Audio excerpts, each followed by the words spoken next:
भजि भक्तमेव मनघम् ब्रह्मस्वरूपं मुदा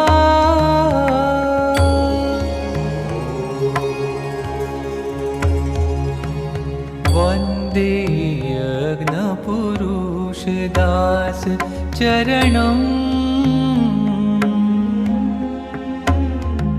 श्रीयोगिराजं तथा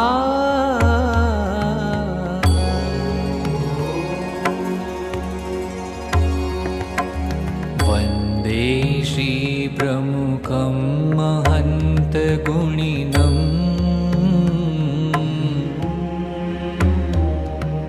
मोक्षाय भक्त्या सदा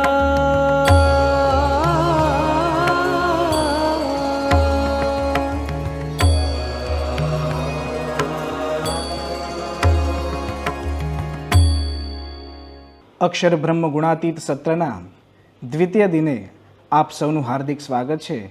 સૌને જય સ્વામિનારાયણ. આ વર્ષે ગુણાતીત સત્રનો મધ્યવર્તી વિચાર છે પ્રાપ્તિનો વિચાર. ગત સભામાં આપણે પ્રાપ્તિના વિચારનો મહિમા સમજ્યા. પરમ પૂજ્ય મહંત સ્વામી મહારાજે અનેક વખત આપણને આ મહિમાનો ઘૂંટ પીવડાવ્યો છે. જીવનના તમામ પ્રશ્નોના સમાધાન માટેની જડીબુટી છે પ્રાપ્તિનો વિચાર. અંતરમાં શાંતિ કરવાની ઔષધિ છે પ્રાપ્તિનો વિચાર. અંતર અક્ષરધામ રચવાનું સાધન છે પ્રાપ્તિનો વિચાર. સત્પુરુષના ભાવને પામવાની સાધના છે પ્રાપ્તિનો વિચાર. પ્રાપ્તિના વિચારના મહિમાને જાણ્યા બાદ હવે આ પ્રાપ્તિનો વિચાર કઈ રીતે કરવો તેનું માર્ગદર્શન આજે આપણે પ્રાપ્ત કરીશું. પરમ પૂજ્ય મહંત સ્વામી મહારાજે નૂતન વર્ષના આશીર્વાદ નિમિત્તે લખેલ પત્રમાં તો આપણને સૌને આજ્ઞા જ કરી કે આપણે સૌ ભેગા મળીને નક્કી કરીએ કે રોજ નિયમિતપણે ખટકો રાખીને 15 મિનિટ પ્રાપ્તિનો વિચાર કરવો જ છે. તો આજે આ 15 મિનિટમાં પ્રાપ્તિનો વિચાર કઈ રીતે કરી શકાય તેનું મનન અને તેનું ચિંતન કરીશું. સત્પુરુષે જ દર્શાવેલી પદ્ધતિ દ્વારા માત્ર 15 મિનિટમાં જ પ્રાપ્તિનો વિચાર કઈ રીતે કરી શકાય તેનું એક સુંદર નિદર્શન અને માર્ગદર્શન પ્રાપ્ત કરીએ પૂજ્ય આત્મતૃપ્ત સ્વામીના વક્તવ્ય દ્વારા. શ્રી સ્વામિનારાયણ ભગવાનની જય. અક્ષર પુરુષોત્તમ મહારાજની જય. ગુણાતીતાનંદ સ્વામી મહારાજની જય. ભગતજી મહારાજની જય. શાસ્ત્રીજી મહારાજની જય. યોગીજી મહારાજની જય. પ્રમુખ સ્વામી મહારાજની જય. મહંત સ્વામી મહારાજની જય. સુરત અક્ષરધામ મહોત્સવની જય. પ્રાપ્તિના વિચારનું મહત્ત્વ આપણે ગઈકાલે પરમ પૂજ્ય મહંત સ્વામી મહારાજના વચનોના આધારે સમજ્યા હતા. પ્રાપ્તિનો વિચાર એ સ્વરૂપ નિષ્ઠાની પુષ્ટિનું સાધન છે. સ્વરૂપ નિષ્ઠાનું જેટલું કંઈ મહત્ત્વ છે એ બધું જ પ્રાપ્તિના વિચાર સાથે જોડાયેલું છે. પ્રાપ્તિનો વિચાર કરવાથી આપણને સત્સંગનું સાચું સુખ અનુભવાય છે. પ્રાપ્તિનો વિચાર કરવાથી જીવમાં બળ આવે છે, એકાંતિકપણું જીવમાં સિદ્ધ થાય છે. પ્રાપ્તિનો વિચાર કરવાથી મોક્ષનું જે મુખ્ય કાર્ય એ સિદ્ધ થાય છે, અક્ષરધામની પ્રાપ્તિ થાય છે. અને પ્રાપ્તિનો વિચાર કરવાથી ભગવાન અને ગુરુના રાજીપાની પ્રાપ્તિ થાય છે. આ બધું જ આપણે ગઈકાલે પરમ પૂજ્ય મહંત સ્વામી મહારાજના વચનોને આધારે અને વચનામૃત અને સ્વામીની વાતોના વચનોના આધારે સમજાતા. આપણને ખરેખર બહુ જ મોટી પ્રાપ્તિ થઈ ગઈ છે. અને પ્રાપ્તિ થઈ ગઈ છે એટલા માટે જ આપણે એ પ્રાપ્તિનો વિચાર કરવાનો છે. આપણને આવી પ્રાપ્તિ થઈ છે એટલે આપણને પ્રાપ્તિનો વિચાર કરવાનો અધિકાર છે.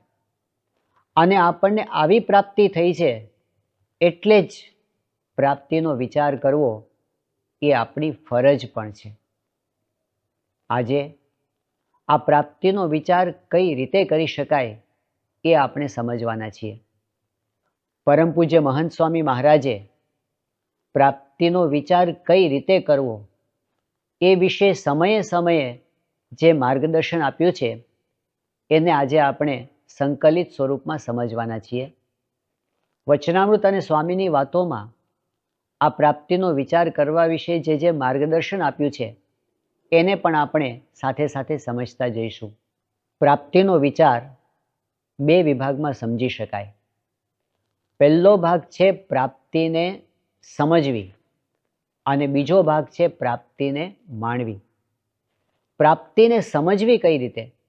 તો પરમ પૂજ્ય સ્વામીશ્રી બહુ સ્પષ્ટપણે આપણને સમજાવે છે કે પ્રાપ્તિને સમજવા માટે અનિવાર્ય કોઈ સાધન હોય તો એ સાધન છે વિશ્વાસ. સ્વામિનારાયણ ભગવાને વચનામૃતની અંદર એ વાત સમજાવી છે કે ભગવાનના સ્વરૂપનો નિશ્ચય, સત્પુરુષના સ્વરૂપનો નિશ્ચય એ કયા સાધનથી થાય છે? તો અંત્યના 27મા વચનામૃતમાં કહ્યું કે જે સંતની અંદર નિષ્કામ, નિર્લોભ, નિસ્વાદ, નિસ્નેહ, નિર્માન આ બધા સાધુતાના ગુણો હોય એવા જે સંત, એના વચનમાં વિશ્વાસ, એનાથી જ નિશ્ચય થાય છે. એ વિશ્વાસને જ નિશ્ચય કહેવામાં આવ્યો છે. મધ્યના 13મા વચનામૃતમાં શ્રીજી મહારાજે પોતાના સ્વરૂપની અદ્ભુત વાત કરી છે. પણ પછી મહારાજે એ પણ કહ્યું કે આવી જે ભગવત સ્વરૂપ સંબંધી વાર્તા શાસ્ત્રમાં લખી હોય પણ તો પણ શાસ્ત્ર થકી પોતાની મેળે સમજાતી જ નથી. સત્પુરુષ પ્રગટ થાય ત્યારે એમના મુખ થકી જ એ વાત સમજ્યામાં આવે છે. એટલે કે ભગવાનના સ્વરૂપનો નિશ્ચય કરવા માટે સત્પુરુષના વચનમાં વિશ્વાસ એ અનિવાર્ય સાધન છે. એનાથી જ સ્વરૂપ ઓળખાય છે.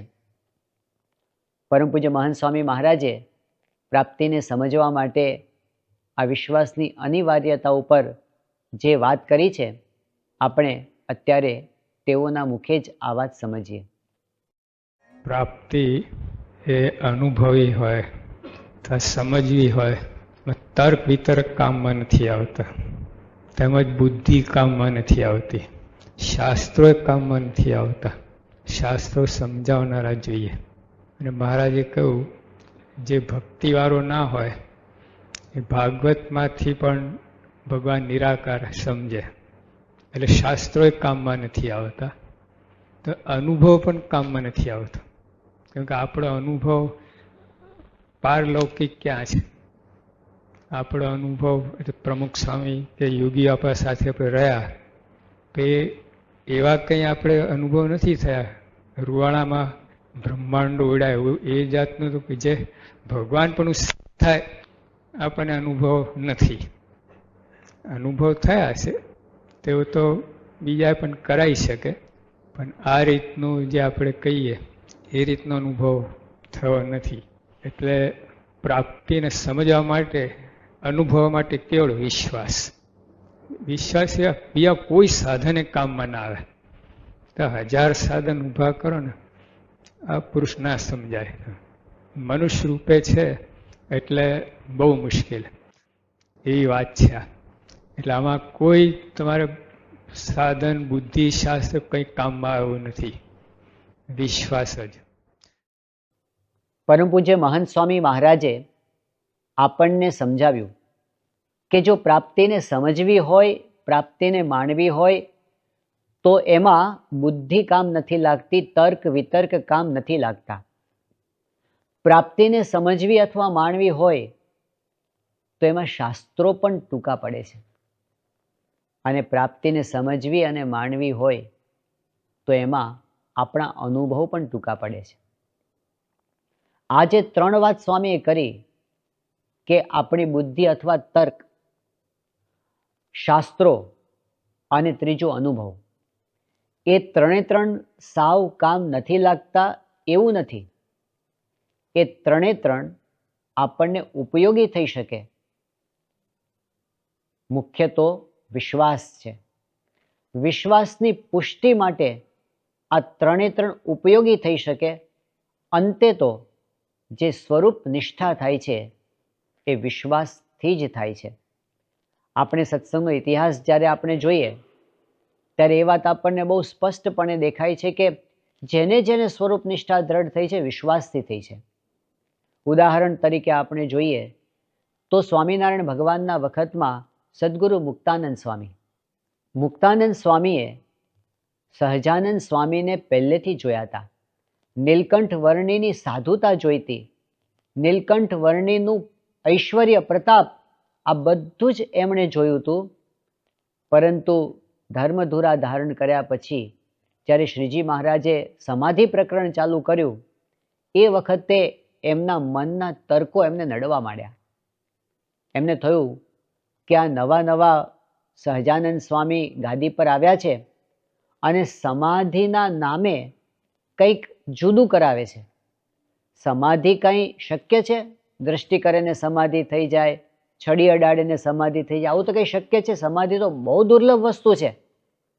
આ તો સમાધિના નામે બીજું કંઈક ત્રાટક હશે, હિપ્નોટિઝમ હશે, એવું કંઈક કરાવતા હશે અને સમાધિ કરાવીને આ સંપ્રદાયને બગાડી નાખશે. આવી એમના મનમાં ચિંતાઓ શરૂ થઈ. સહજાનંદ સ્વામીના કાર્યની અંદર એમને શંકા થઈ.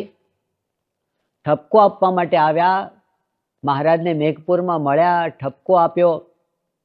મહારાજે તો કીધું કે અમે કંઈ કરતા જ નથી, આ તો ગુરુ કૃપાથી આ બધું થાય છે. એટલે મુક્તાનંદ સ્વામી વધારે મૂંઝાયા. એ મૂંઝવણમાં એ સંઘમાં પાછળ રહી ગયા. મહારાજ કાલવાણી પહોંચી ગયા અને મુક્તાનંદ સ્વામી પાછળથી પહોંચ્યા. પણ ગામને પાદર જ્યારે પોતે દિશાએ જઈને આવ્યા, સ્નાન કરીને આવતા હતા, અને તે વખતે ગુરુ રામાનંદ સ્વામીના દર્શન થયા. અને રામાનંદ સ્વામીએ કહ્યું કે મુક્તાનંદ સ્વામી, તમે કાં ભૂલા પડ્યા? આ સહજાનંદ સ્વામીને તમે શું સમજો છો? આ મનુષ્ય નથી, આ સાક્ષાત ભગવાન છે. અને મુક્તાનંદ સ્વામીને અંતરમાં એકદમ પ્રકાશ થઈ ગયો. કેમ? એક જગ્યા એવી હતી કે જ્યાં એમના બુદ્ધિના બધા જ તર્કો બંધ થઈ જતા હતા. એ એક જગ્યા રામાનંદ સ્વામી. રામાનંદ સ્વામી બોલે એટલે વાત પૂરી થઈ ગઈ. એમના વચનમાં એમને જે વિશ્વાસ હતો એ વિશ્વાસ કામ કરી ગયો અને એમને એકદમ આનંદ થઈ ગયો. બધી ઉદાસીનતા નીકળી ગઈ. જુઓ, એમણે સહજાનંદ સ્વામીના ઐશ્વર્ય તો જોયા હતા, એમણે સહજાનંદ સ્વામીના દિવ્ય ગુણો નહોતા જોયા હતા, પણ આ ભગવાન છે એમાં એમને એ બુદ્ધિ કે અનુભવ કામ લાગ્યા નહીં. એ જગ્યાએ એમને વચનમાં વિશ્વાસ કામ લાગ્યો અને થઈ ગયું કે બસ મને ભગવાન મળી ગયા. એટલે જેને જેને વિશ્વાસ આવ્યો એને નિષ્ઠા પાકી થઈ ગઈ છે. હવે જ્યારે આપણે આપણો વિચાર કરીએ ત્યારે આપણને પણ જે કાંઈ નિષ્ઠા થઈ છે વિશ્વાસના આધારે થઈ છે. આપણને પણ વિશ્વાસ છે અને એટલે આપણને નિષ્ઠા થઈ છે કે શ્રીજી મહારાજ સર્વોપરી ભગવાન છે, ગુણાતીતાનંદ સ્વામી અક્ષર છે, પ્રગટ સત્પુરુષ પરમ પૂજ્ય મહંત સ્વામી મહારાજ એ અક્ષર બ્રહ્મ છે અને એમાં ભગવાન પુરુષોત્તમ નારાયણ સાક્ષાત સાંગોપાંગ વિરાજમાન છે. આ જે કંઈ આપણને નિષ્ઠા થઈ છે એ વિશ્વાસથી જ થઈ છે અને આપણને વિશ્વાસ છે જ. પરંતુ પરમ પૂજ્ય મહંત સ્વામી મહારાજ સમજાવે છે કે વિશ્વાસની ઘણી કક્ષાઓ હોય છે. 10% હોય, 20% હોય, 40% હોય, 80% હોય. સંપૂર્ણ વિશ્વાસ, 100% વિશ્વાસ એ જો આપણને થઈ જાય તો 100% નિષ્ઠા થઈ ગઈ કહેવાય, 100% પ્રાપ્તિની વાત સમજાઈ ગઈ કહેવાય. શ્રીજી મહારાજે સારંગપુરના 9મા વચનામૃતમાં આવા વિશ્વાસનું ફળ બતાવ્યું છે. મહારાજ કહે છે કે જો આપણને અતિશય શ્રદ્ધા અને અતિશય દ્રઢ વિશ્વાસ હોય તો પછી દેહ છતાં બ્રહ્મરૂપ થઈ જવાય, કાંઈ બાકી રહે નહીં. એટલે સ્વામીશ્રીએ આપણને એક વાત સમજાવી કે પ્રાપ્તિનો વિચાર એટલે કે પ્રાપ્તિને સમજવી એમાં સૌથી વધારે અગત્યનું છે વિશ્વાસ. જેટલો વિશ્વાસ પાકો એટલી નિષ્ઠા પાકી. હવે વિશ્વાસ આટલો અગત્યનો છે તો પ્રશ્ન એ છે કે આવો વિશ્વાસ દ્રઢ થાય કઈ રીતે? એને આપણે 3 મુદ્દાઓની અંદર જોઈશું. પહેલી વાત એ છે કે જેટલા પૂર્વ સંસ્કાર હોય એટલો આપણને વિશ્વાસ આવે છે. આજે સત્સંગની અંદર જે કોઈ પ્રવેશ પામ્યા છે, જેમને કોઈને સત્પુરુષમાં હેત થઈ જાય છે, એ બધું એમનેમ નથી થતું. કંઈક પૂર્વ સંસ્કાર હોય, અને એ પૂર્વ સંસ્કાર પણ શેમાંથી થયા હોય? તો સત્પુરુષનો યોગ થયો હોય, કોઈ પણ રીતે યોગ થયો હોય. ગુણાતીતાનંદ સ્વામી તો કહે છે કે સત્પુરુષ છે એ કોઈ ઝાડ નીચે બેઠા હોય, સત્પુરુષ છે એ કોઈ ગાયનું દૂધ પીધું હોય, સત્પુરુષના સ્પર્શમાં કોઈ જીવજંતુ આવી ગયા હોય. કોઈ પણ રીતે પૂર્વજન્મોની અંદર સત્પુરુષનો કંઈક યોગ થઈ ગયો હોય, એનાથી પૂર્વ સંસ્કારો થઈ ગયા હોય છે. અને જેને પૂર્વ સંસ્કાર થયા હોય એને જલ્દી નિશ્ચય થઈ જાય છે. કેટલાકને બહુ બલિષ્ઠ પૂર્વ સંસ્કાર હોય તો એને જલ્દી નિશ્ચય થઈ જાય, અને જેને પૂર્વ સંસ્કાર ઓછો હોય અથવા જેને નવો આદર હોય તો એને શંકા કુશંકા થવાની સંભાવના વધારે રહે છે. એટલે એક રોલ એ પૂર્વ સંસ્કારનો છે. બીજી વાત છે એ મહિમાની છે. પૂર્વ સંસ્કાર હોય અથવા ન પણ હોય, પણ જેમ જેમ આપણને મહિમા સમજાતો જાય તેમ તેમ વિશ્વાસ દ્રઢ થતો જાય છે. આપણે કથા વાર્તા સાંભળીએ, આપણે વચનામૃત સ્વામીની વાતો, જીવન ચરિત્રોનું વાંચન કરતા જઈએ, એ વાંચન કર્યું હોય, એ સાંભળ્યું હોય, એના ઉપર આપણે મનન કરતા જઈએ, એને વારંવાર આપણે સંભાળતા જઈએ, એટલે કે આવો સમાગમ કરતા જઈએ તેમ તેમ આપણને મહિમા સમજાતો જાય છે. એટલે આવો મહિમા સમજવાથી આપણો વિશ્વાસ પાક્કો થતો જાય છે. ત્રીજી બાબત છે, અને જે ઘણી મહત્વની છે, એ છે ભગવાન અને સંતની કૃપા. આજે નિશ્ચય થવો ને એમની કૃપા વગર થતો નથી. આપણે ગમે તેટલા ધમ પછાડા કરીએ પણ અંતે પ્રકાશ તો અંતરમાં ભગવાન અને સંત જ કરે છે. શ્રીજી મહારાજે પ્રથમના 24ના વચનામૃતમાં આ વાત સમજવાનું કહ્યું છે કે આપણે શું સમજવાનું છે કે પ્રગટ પુરુષોત્તમ નારાયણે કરુણાએ કરીને પોતાનું સ્વરૂપ મને ઓળખાવ્યું છે. આપણા બળથી ઓળખી શકાય એવું છે જ નહીં. નાયમાત્મા પ્રવચને ન લભ્ય ન મેધયા ન બહુના શ્રુતેન યમે વેશ વૃણુતે તેન લભ્ય તસ્તેશ આત્મા વિવૃણુતે તનુમ સ્વામ. ઉપનિષદમાં કહ્યું કે પોતે કોઈ પ્રવચનો કરે અથવા સાંભળે, કોઈ પોતાની તીવ્ર બુદ્ધિનો ઉપયોગ કરે, કોઈ ઘણું બધું વાંચે, એનાથી ભગવાનના સ્વરૂપનો નિશ્ચય થઈ જતો નથી. પરંતુ ભગવાન અને સંત જ્યારે વર્ણનીય થાય, કૃપા કરે, એટલે આપણા અંતરની અંદર પ્રકાશ થાય છે. આપણે જે કાંઈ સત્સંગમાં આજ્ઞા પાડીએ છીએ, સેવા કરીએ છીએ, એમ ગુરુની કૃપા આપણા ઉપર થતી જાય છે. આપણી બુદ્ધિ શુદ્ધ થતી જાય છે, નિર્મળ થતી જાય છે, અને સ્વરૂપની વાત ઠરતી જાય છે. એટલે આપણે કન્ટિન્યુઅસ સાધના સત્સંગની અંદર એ છે કે સત્પુરુષની આજ્ઞા પાળતા પાળતા, એમની રુચિ પાળતા પાળતા આપણે જેમ જેમ એમના રાજીપાના અધિકારી થતા જઈએ છીએ તેમ તેમ આપણા અંતરમાં પ્રકાશ થતો જાય છે. તો આપણે 3 વસ્તુ જોઈ. પૂર્વ સંસ્કાર હોય એનાથી વિશ્વાસ દ્રઢ થાય છે, મહિમા સમજાય તેમ તેમ વિશ્વાસ દ્રઢ થાય છે, અને ફાઇનલી સત્પુરુષની કૃપાથી આપણને વિશ્વાસની દ્રઢતા થાય છે. હવે આમાંથી પૂર્વ સંસ્કાર એ તો કંઈ આપણા હાથમાં અત્યારે છે નહીં. જે પૂર્વ સંસ્કાર પૂર્વજન્મમાં થઈ ગયા એ થઈ ગયા, હવે એ આપણા હાથમાં નથી. આ બાજુ આપણે આ જન્મમાં જોઈએ તો સત્પુરુષની કૃપાના અધિકારી થવા માટે આપણે જે જે કરીએ છીએ અત્યારે, એનાથી આપણા નવા પૂર્વ સંસ્કાર સારા થતા જાય છે, અને એ કરતાં કરતાં આપણે સત્પુરુષની કૃપાના અધિકારી બનતા જઈએ છીએ. પણ અત્યારે આપણે જેનો વિચાર કરવાના છીએ એ ત્રીજી બાબત છે મહિમાની. મહિમાનું અનુસંધાન વધતું જાય, મહિમાનું બળ વધતું જાય, તેમ તેમ આપણને વિશ્વાસની દ્રઢતા થતી જાય છે. અને આ વખતનું આ જે પર્વ છે, આ 15 દિવસનું જે પર્વ, એ આના માટેનું પર્વ છે કે આપણને મહિમાની દ્રઢતા થતી જાય, એટલે કે એનાથી વિશ્વાસની દ્રઢતા થતી જાય, અને વિશ્વાસની દ્રઢતા થતી જાય એટલે કે પ્રાપ્તિ આપણને વધારે સમજાતી જાય. તો આ મહિમા સમજવાની સાધના એ આ પર્વની અંદર આપણે સમજવાના છીએ. હવે આપણે ફરી વખત પ્રાપ્તિના વિચારના બે મુખ્ય વિભાગો પર આવીએ.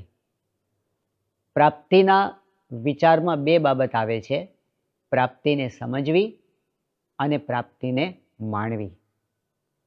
પ્રાપ્તિને સમજવામાં મુખ્ય સાધન હોય તો એ છે વિશ્વાસ.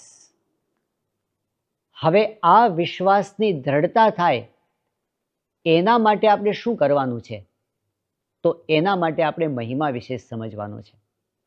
મહાન સ્વામી મહારાજના શબ્દોમાં હવે આપણે જોઈએ તો પ્રાપ્તિને સમજવી અને પ્રાપ્તિને માણવી એ સમજાવવા માટે મહાન સ્વામી મહારાજ એમ કહે છે કે પહેલાં તો બુદ્ધિનો ઉપયોગ કરવો, પછી બુદ્ધિને બંધ કરવી અને પછી ફરીથી બુદ્ધિનો ઉપયોગ કરવો પ્રાપ્તિને માણવા માટે. સ્વામી આપણને શું સમજાવે છે કે આપણે વિશ્વાસ સુધી પહોંચવાનું છે, પણ વિશ્વાસ સુધી પહોંચવા માટે પહેલાં બુદ્ધિનો ઉપયોગ કરવો. બુદ્ધિનો ઉપયોગ કરીને બુદ્ધિને બંધ કરવી એટલે કે વિશ્વાસ પર આવવું. આપણે આને સમજવા માટે એવો શબ્દ વાપરી શકીએ કે પહેલાં બુદ્ધિનો ઉપયોગ કરવો એટલે વિચાર કરવો, અને પછી બુદ્ધિને બંધ કરવી એટલે વિશ્વાસ રાખવો. પહેલાં વિચાર અને પછી વિશ્વાસ.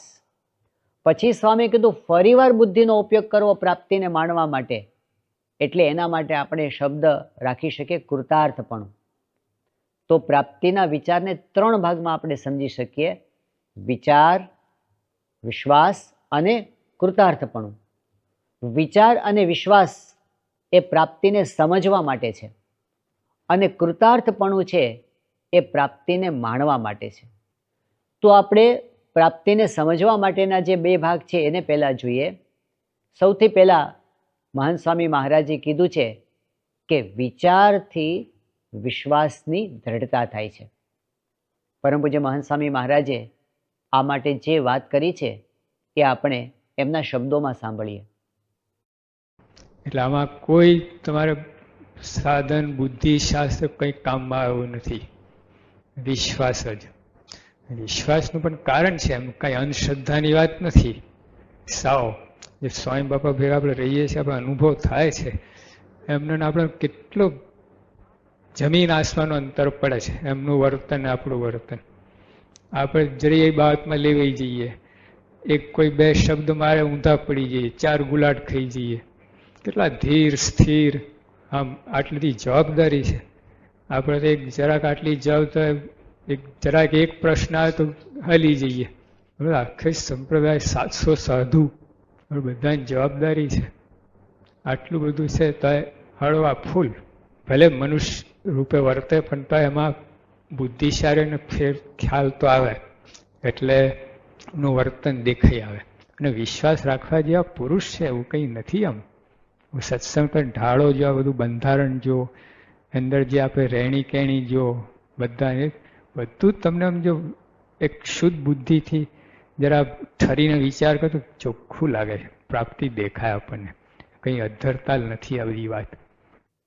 પરમ પૂજ્ય મહાન સ્વામી મહારાજે આપણને સમજાવ્યું કે વિશ્વાસ કઈ રીતે દ્રઢ થાય. તો તેઓએ કહ્યું કે આ અંધવિશ્વાસ નથી. વિશ્વાસ રાખવા જેવા પુરુષ છે એટલા માટે આપણે વિશ્વાસ રાખવાનો છે. અને વિશ્વાસ રાખવા જેવા પુરુષ છે એ કેવી રીતે સમજાય? તો એમણે કહ્યું કે શુદ્ધ બુદ્ધિથી જો આપણે વિચાર કરીએ તો આપણને સ્પષ્ટ દેખાય. આ સત્સંગનો ઢાળો આપણે જોઈએ, રીતભાત જોઈએ તો આપણને સમજાય કે ખરેખર આ સત્સંગ સાચો છે, આ ભગવાન સાચા છે, સંત સાચા છે અને વિશ્વાસ મૂકવા યોગ્ય છે, એવી પ્રતીતિ આપણને થાય છે. એટલે પહેલો જે વિચાર એ એવો વિચાર છે જેનાથી વિશ્વાસની દ્રઢતા આપણને થાય. આ વિચાર શરૂ કરતા પહેલા આપણે મહારાજ સ્વામી અને ગુરુહરિને પ્રાર્થના કરવી જોઈએ, કારણ કે તેઓએ કહ્યું છે કે શુદ્ધ બુદ્ધિથી વિચાર કરીએ તો એ વિચાર સવળો ચાલે છે.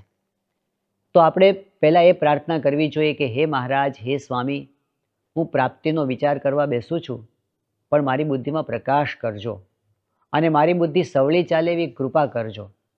આવી પ્રાર્થના કરીને આપણે એ વિચાર કરવા બેસીએ તો પહેલો આ જે વિચાર છે એને આપણે બે ભાગમાં સમજી શકીએ. એક છે સામર્થ્ય અને બીજું છે નિર્મળતા. આ સત્સંગની અંદર સ્વામિનારાયણ ભગવાનથી માંડીને સમગ્ર ગુણાતીત ગુરુ પરંપરાનું જીવન અને કાર્ય જોતા આપણને એમના સામર્થ્યનો અનુભવ થાય છે. આ સામર્થ્ય એટલે દાખલા તરીકે એમનું કાર્ય એ એમનું સામર્થ્ય છે.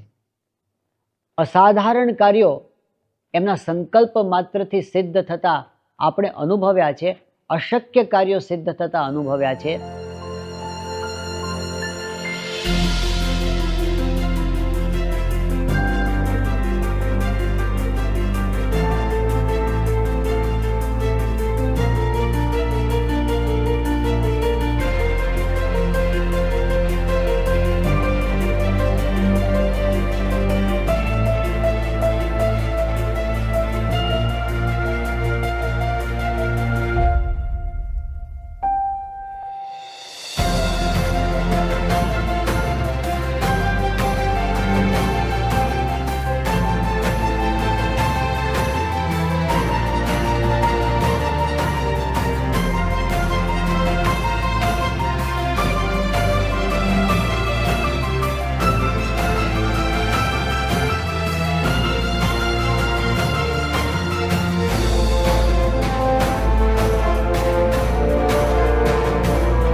એમના સંકલ્પે ન થઈ શકે એવા આમૂલ પરિવર્તનો થતાં આપણે જોયા છે, જે બીજા કોઈ ન કરી શકે એવા પરિવર્તનો, જીવ દશામાંથી બ્રહ્મ દશા પમાડે એવા પરિવર્તનો આપણે આ સત્સંગની અંદર એમની કૃપાથી થતા જોયા છે.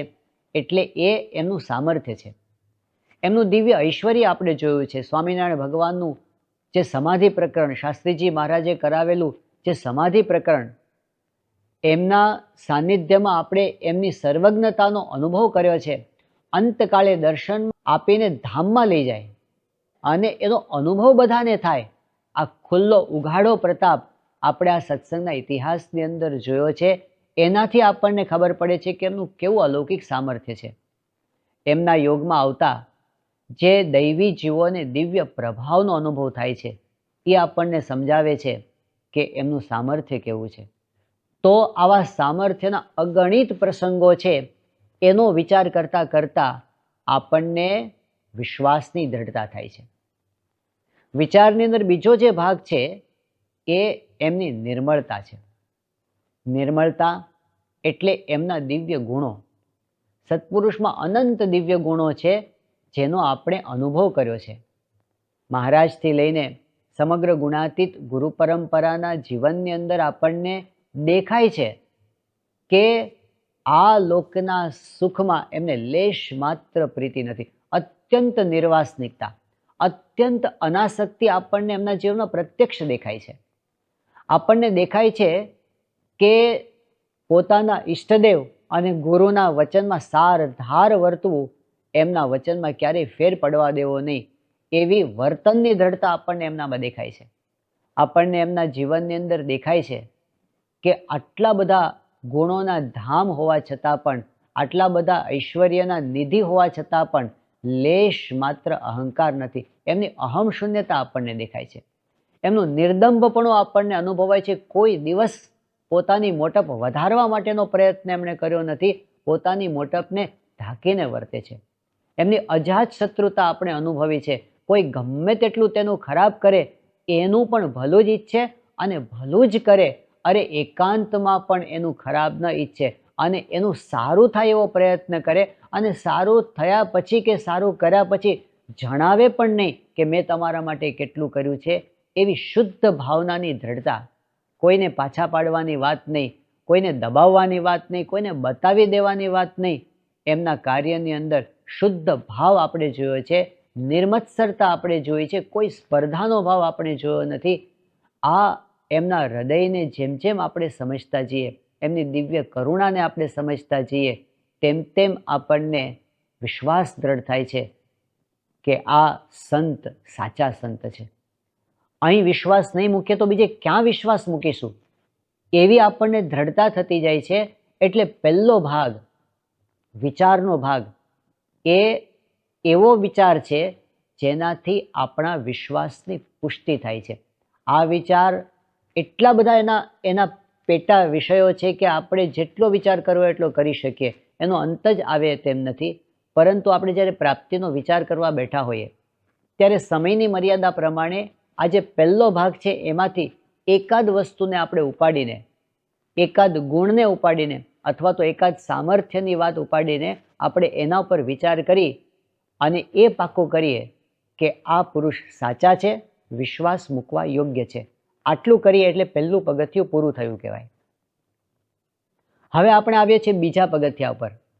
બીજું પગથિયું છે વિશ્વાસનું, જેને સૌથી વધારે અગત્યનું માનવામાં આવ્યું છે.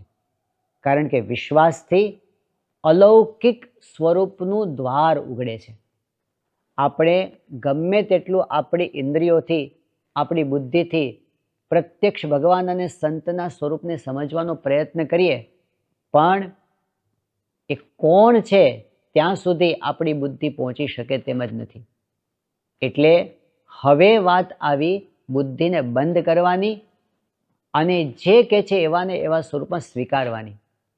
સ્વામિનારાયણ ભગવાને જે પોતાના સ્વરૂપની વાત કરી છે, ગુણાતીતાનંદ સ્વામીએ જે સ્વામિનારાયણ ભગવાનના સ્વરૂપની વાત કરી, પોતાના સ્વરૂપની વાત કરી છે, સમગ્ર ગુણાતીત ગુરુ પરંપરાએ આપણને મહારાજ સ્વામીને સત્પુરુષના સ્વરૂપની જે વાત કરી છે, એ બધી વાત, એ બધા વચનો એ આપણા માટે નિશ્ચયનું મુખ્ય સાધન છે. તો એમનામાં પૂરેપૂરો વિશ્વાસ, જ્યારે આ વિશ્વાસ આપણે રાખીએ ત્યારે આપણને સમજાય છે કે ભગવાન છે. ભગવાનના અસ્તિત્વમાં શ્રદ્ધા એ એમના વચનથી આવે છે. ભગવાન છે, એક ભગવાન છે. એ ભગવાન અક્ષરધામના અધિપતિ છે. એ ભગવાન સર્વોપરી છે. એ ભગવાન સર્વ કરતા હરતા છે. એ ભગવાન અણુ અણુમાં વ્યાપક છે. એ ભગવાન અનંત સુખના નિધિ છે. એ ભગવાનના મુખ્ય ભક્ત અક્ષર બ્રહ્મ છે. એ અક્ષર બ્રહ્મ અને પરબ્રહ્મ બંને પૃથ્વી પર આવ્યા છે. સ્વામિનારાયણ ભગવાન એ સાક્ષાત પરબ્રહ્મ પુરુષોત્તમ નારાયણ છે. ગુણાતીતાનંદ સ્વામી એ સ્વયં અક્ષર બ્રહ્મ છે અને એ અક્ષર બ્રહ્મ પૃથ્વી પર સદાને માટે રહે છે.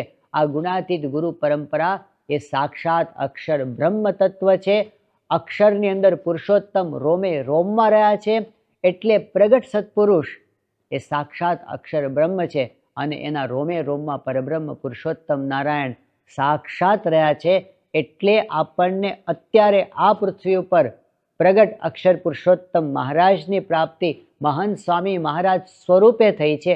આ આખી જે નિષ્ઠા એ જો આપણને સ્વામિનારાયણ ભગવાનના વચનમાં વિશ્વાસ હોય, ગુણાતીતાનંદ સ્વામીના વચનમાં વિશ્વાસ હોય, શાસ્ત્રીજી મહારાજ, યોગી બાપા, પ્રમુખ સ્વામી મહારાજ, મહંત સ્વામી મહારાજના વચનમાં વિશ્વાસ હોય તો આ નિષ્ઠા ચોખ્ખી થઈ જાય. તો વચનને ધારીને આપણે નિષ્ઠા દ્રઢ કરવાની છે. એટલે પ્રાપ્તિના વિચારના બીજા ભાગની અંદર આપણે આવા સ્વરૂપ સંબંધી વચનોને વાંચીને, સાંભળીને અથવા યાદ કરીને એ વચનોને વિઝ્યુલાઇઝ કરવાના છે. એ વચનોને સમજવાનો પ્રયત્ન કરવાનો છે કે આ મહંત સ્વામી મહારાજ આપણને મનુષ્ય જેવા દેખાય છે, પણ એ મનુષ્ય નથી. એ કોણ છે? અને એ મહંત સ્વામી મહારાજની આંખમાં રહીને જોનાર કોણ છે? એના પગમાં રહીને ચાલનાર કોણ છે? એના રોમે રોમમાં કોણ વિરાજમાન છે? કોણ બોલે છે? અને આપણને કોને આપણે જોયા છે? એ જે વિચાર એ વિશ્વાસથી થાય છે. એટલે પહેલો ભાગ આવ્યો વિચાર, બીજો ભાગ છે વિશ્વાસ. હવે ત્રીજો ભાગ આવે છે કૃતાર્થપણાનો. અહીં ફરીથી બુદ્ધિનો ઉપયોગ કરવાની વાત મહંત સ્વામી મહારાજે કરી, એટલે હવે પ્રાપ્તિને માણવાની છે. અહીં બુદ્ધિનો ઉપયોગ શું કરવાનો છે? અહીં વિચાર શું કરવાનો છે?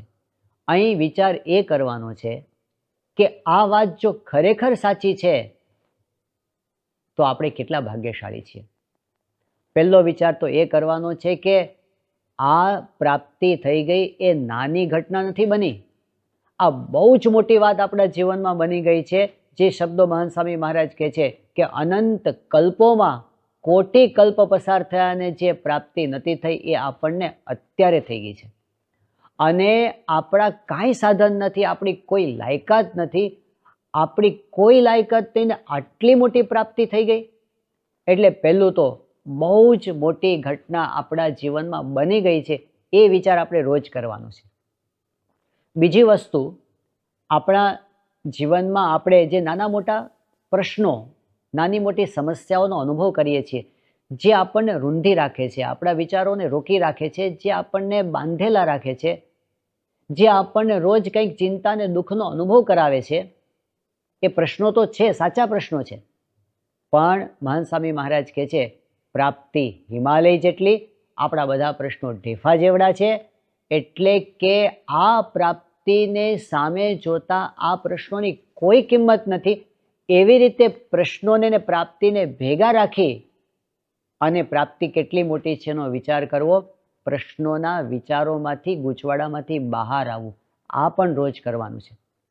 અને ત્રીજી વસ્તુ છે કે આટલી મોટી પ્રાપ્તિ થઈ ગઈ છે તો હવે એ પ્રાપ્તિને અનુરૂપ આપણું જીવન હોવું જોઈએ.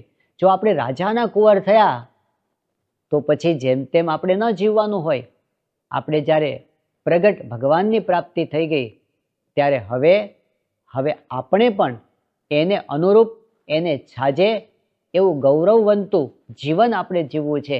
એમની આજ્ઞા અને મરજીનું પાલન કરવું છે, એમની રુચિ પ્રમાણે રહેવું છે, એમને રાજી કરી લેવા છે.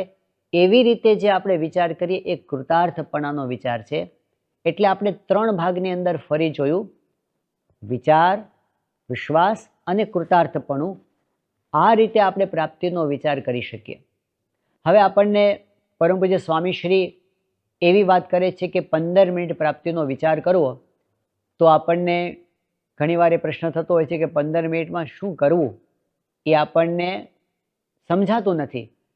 તો આપણે એને સહેલી રીતે આવી રીતે સમજી શકીએ કે આ જે 3 ભાગ છે, વિચાર, વિશ્વાસ અને કૃતાર્થપણું, તો 15 મિનિટને આપણે 3 ભાગમાં વેચી શકીએ. 5 મિનિટ, 5 મિનિટ, 5 મિનિટ. પહેલી 5 મિનિટમાં આપણે વિચાર કરીએ, એવો વિચાર કે જેનાથી વિશ્વાસની પુષ્ટિ થાય. એમાં એમના સામર્થ્યનો વિચાર કરી શકીએ, નિર્મળતાનો વિચાર કરી શકીએ 5 મિનિટમાં. આટલું બધું આપણી પાસે વિચારવા જેવું છે એટલે 5 મિનિટ તો કાંઈ ન કહેવાય. બીજી 5 મિનિટ છે એમાં એમના વચનોનો વિચાર કરીએ, એમના સ્વરૂપની વાત, અને એને આપણે વિઝ્યુલાઇઝ કરીએ, એમને આપણે દ્રષ્ટિ સમક્ષ ધારવાનો પ્રયત્ન કરીએ કે આપણને કોણ મળ્યા છે. આ બીજી 5 મિનિટમાં થાય. અને ત્રીજી 5 મિનિટમાં કૃતાર્થપણું, ધન્યતા. આટલી મોટી પ્રાપ્તિ થઈ ગઈ છે તો ખરેખર આપણે નિહાલ થઈ ગયા છીએ. બહુ મોટી વાત બની ગઈ છે. આપણા પ્રશ્નો કરતાં પ્રાપ્તિ ઘણી મોટી છે. અને હવે તો આપણે પ્રમાણે જીવન જીવવું છે. આપણે પરમહંસોના જેટલા કીર્તનો જોઈએ છે, ભાગ્ય જાગ્યા રે જાણવા, શિરને રહીએ રે કંગાલ, પછી જન્મ સુધાર્યો રેહો મારો, આજ સખી આનંદની હેલી. આ બધા કીર્તનો એ ત્રીજા સ્ટેપ ઉપરથી બોલાયેલા છે. એટલે આપણે એવું કોઈ કીર્તન યાદ કરીને પણ કૃતાર્થપણાનો વિચાર એના શબ્દો સાથે કરી શકીએ, એ રીતે પણ કૃતાર્થપણાનો વિચાર કરી શકાય છે. આપણે સમજવા માટે 5 મિનિટ, 5 મિનિટ અને 5 મિનિટ એવા 3 ભાગ પાડ્યા. કદાચ એક્ઝેક્ટ આવા 5-5 મિનિટના ભાગ ન પાડીએ તો કદાચ પહેલી 5 મિનિટ છે એ લાંબી થઈ જાય એવી લાગે છે, તો એમાં થોડો વધારે સમય. વચ્ચે વચનોનો વિચાર છે એમાં કદાચ બહુ ટાઈમ ન જાય તો આપણે 5 મિનિટને બદલે 2-3 મિનિટ એમાં કાઢી શકીએ. અને છેલ્લો ભાગ કૃતાર્થપણાનો છે એમાં કદાચ બીજો આપણે વધારાનો ભાગ કાઢી શકીએ. પણ ટૂંકમાં આપણે 3 ભાગની અંદર આ પ્રાપ્તિનો વિચાર કરીએ તો 15 મિનિટ દરમિયાન આપણને સર્વાંગ સંપૂર્ણ ચિત્ર મળી જાય પ્રાપ્તિનું. તો ધ્યાન ખાસ એ રાખવાનું છે કે આપણે કૃતાર્થપણા સુધી અવશ્ય પહોંચવાનું છે પ્રાપ્તિના વિચારમાં.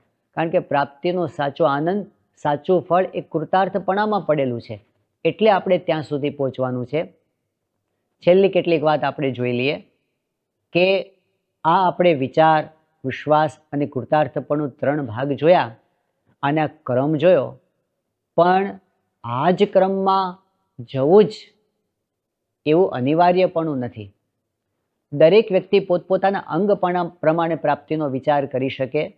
આ તો એક નિદર્શન માટે મહંત સ્વામી મહારાજના વચનોને અનુસરીને આપણે આ 3 ભાગની અંદર જોયું. કદાચ કોઈ સીધા જ વિશ્વાસ ઉપર આવી જાય તોય ચાલે. સીધા જ આ ભગવાન અને આ સંત સાચા બોલા છે એમાં કોઈ વિચારની જ જરૂર નથી. સીધા એમના વચનોને ધારીને આપણે એમના સ્વરૂપનો વિચાર કરવો હોય તો એ પણ આપણે કરી શકીએ છીએ. પોતાના અંગ પ્રમાણે કરી અને આપણે આ પ્રાપ્તિના વિચારની અંદર આગળ વધી શકીએ.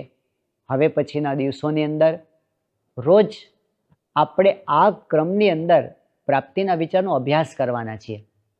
એટલે રોજ એક ભાગ એવો આવશે કે જેમાં વિચાર આવશે. એટલે કે કાં તો સામર્થ્ય અને કાં તો નિર્મળતાની વાત આપણે વિસ્તારથી સમજીશું.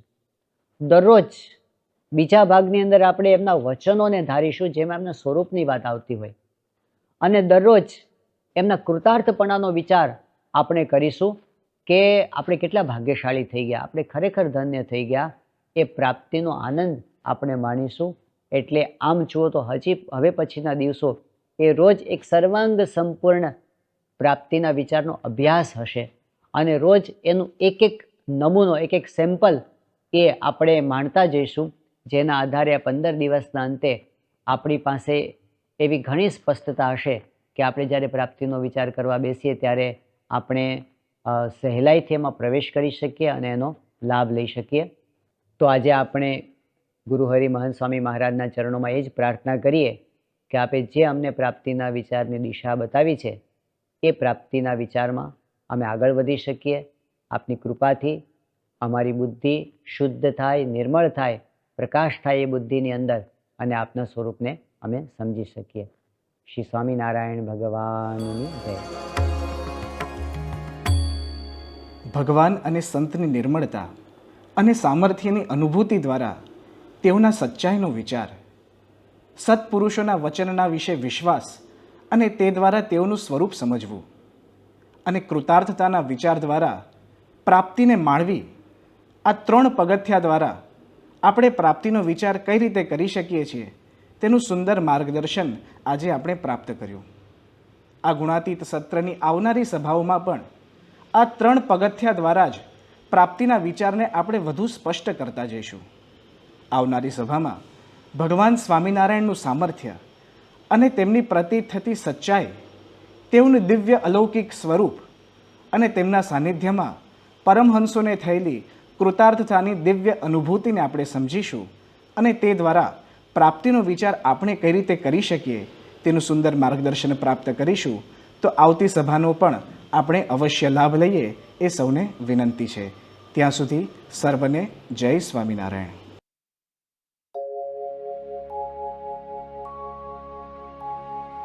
गुणातीतं गुरुं प्राप्य ब्रह्मरूपं निजात्मनः विभाव्यदासभावेन स्वामिनारायणं भजे. श्रीहरिं साक्षरं सर्व श्रीधर्मात्मजं दिव्यरूपं परं शान्तिदं मुक्तिदं कामदं कारणं स्वामिनारायणं नीलकण्ठं भजे श्रीहरिं